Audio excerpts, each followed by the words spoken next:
I don't know, just I guess maybe being here for so long and just being that returning starting quarterback, maybe has a little bit of a say to it. But like everybody knows, I'm really not the vocalist of all guys, and I try to lead by example and try to get the job done on the field. And maybe people look up to me like that and say, hey, I want to do that how he does it on and off the field.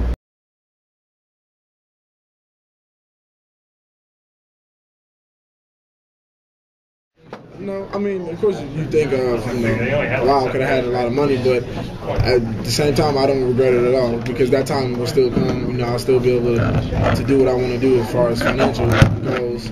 And so I'm just having, a time of my life right now. Every time I think of, something I could be doing right now, probably in the NFL, I think of an enjoyable time that I'm having here, and I'm in no rush to leave.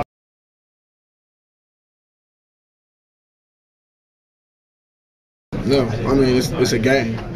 Regardless of who we're playing, it's a game. It's something that this is what we practice for 7 months out of the year. Is these games, these 12 opportunities we have, and this is our first one. It's our opener. It's my last first game, so we're gonna enjoy it. It's not gonna be hard to get up for this one at all.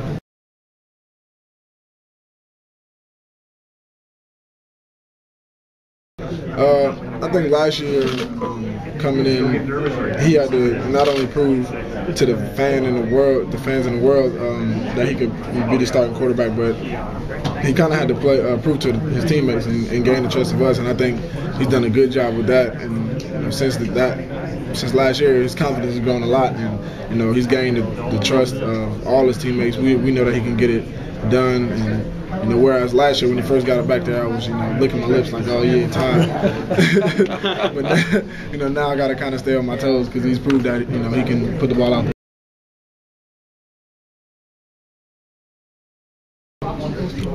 Tremendous athlete, somebody who's willing to learn. He's humble now. So now he wasn't. Did you guys help him along those lines? Yeah, we helped him a little bit, but yeah, a little bit. We had to, just show him a little bit that it's a different level, and everybody starts from the bottom. And I think he's done a good job of just accepting that and trying to grind from the bottom up. And he's doing a good job in camp. He's doing a good job in practice, picking things up, going through his reads. I hear Tressel every day, working with him, trying to get him to make good decisions on the field. And I think he's doing a great job of handling it. When we first got here, we used to do 7-on-7s in the summer. Oh, yeah. So I used to always challenge him and talk junk, and he got mad a few times. Full contact 7-on-7. Nah, I wouldn't hit him, but I just, Challenge him in what way? Just verbally. Like me, the way to test somebody's humbleness or just where they are as far as mentally is just challenge them verbally and see how they can handle people coming at them, in different ways, and see how they handle pressure. Because in the game, a lot of guys talk junk. You can't really get out of a game. You have to be able to just take it and move in stride, and just keep it cool. So that's one way I usually test guys. And at first he had a little trouble with it, but he's fine now.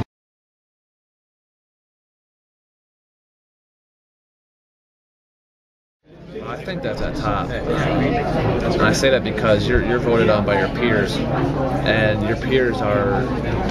We have so many great players. Not only that, but just leaders among these guys. Really looked on by them as your leader is, or one of them is unbelievable.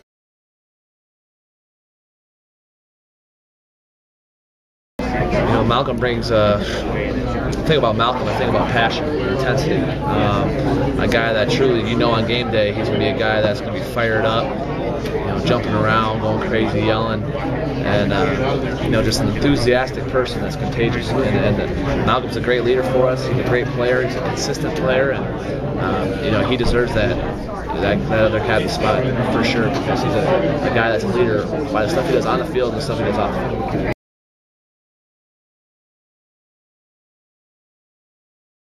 Yeah, I love watching football. I love watching college football. When the game's over, I'll be flipping through, all the games that are on. There's a lot of great games that come up this weekend. There's, exciting games all over the country. Whether it's Clemson, Alabama, whether it's Michigan State, Cal, whether it's Illinois, Missouri. All over the place. It's, excitement in college football. And if you're a football player, you're going to be a fan of football.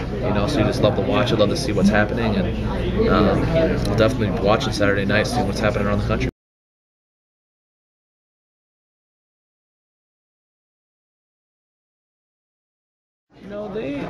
they really, I think Coach Bielema said it best for Wisconsin at the Big Ten Media Conference. He kind of said, you know, there's a lot of talk about the Big Ten trying to defend itself, all this. You really can't control any of it until you just play football. And I think that's the thing you got to focus on. It's just playing football takes care of itself. You know, I mean, there's games this weekend, Cal and Michigan State. There's games, Illinois and Missouri. You know, unless you win games that are not conference games against other so-called credible conferences, you know what I mean? That's where you gain your respect back. I think the country, if you're not I mean, it's kind of like any great team. If you don't love them, you're not going to just like somebody. Ohio State's a school where you either love them or you just hate them. And I think it's similar to the Patriots. I mean, if you're a Patriots fan, you love them. But if you're not, it seems like the whole rest of the country hated them and wanted them to lose last year. You know what I mean? So I think it's something special. I think you're doing something right if you have that status. I think it's something where people want to be a part of you. But if they're not, you know what I mean? They're kind of envious of it. And I think I've said before, if you're just a mediocre team or program, you're not going to be hated by everybody because people just aren't going to care that much. So I think if you're either extremely hated on and everyone knows that they don't like you, I think they're talking about you for a reason.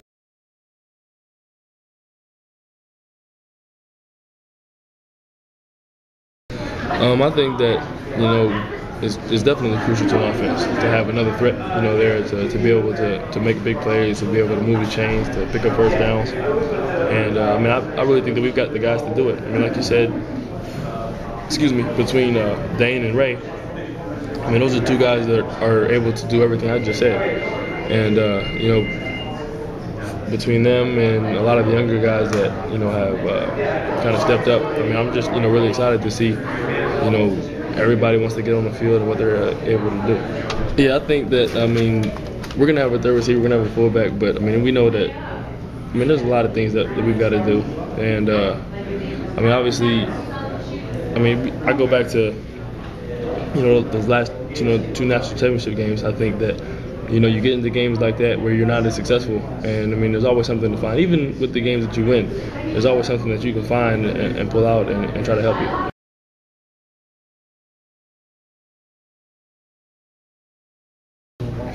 I think that both of them have done a really good job. I think if you talk to Coach Hazel, I mean, he'll tell you that we've got, you know, one of the deeper groups of receivers that we've had, you know, in years past. And, I mean, I really agree with him. So, I mean, whether it's Dane, you know, that's got that solidified third spot, or it's Ray coming, you know, off the bench, whoever it is, I know that they're going to be on the field to help us. And I know that, you know, both of them can. I'm really excited.